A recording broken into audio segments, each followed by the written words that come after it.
keep this video short, the idea is you pause as necessary.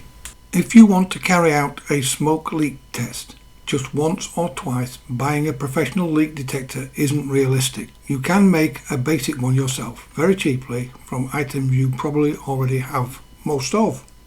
I did have to buy some cheap wick and wire from Amazon, links in the description.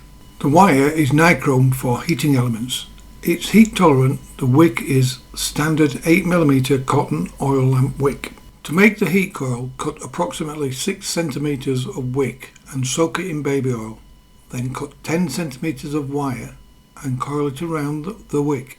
I have used small split pins as wire connectors. 0.2mm wire can be difficult to connect. Make 2 insulated connectors through the lid of the tin and secure the heat coil. Test the coil by connecting 12 volts. It will take about 2.5 amp load.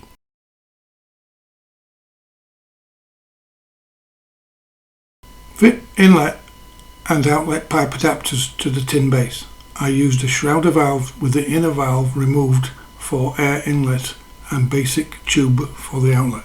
To the outside top of the tin, I fitted a switch to the heat coil and a 5 amp fuse to protect that side, and secured the tyre pump to the lid, none of which are strictly necessary.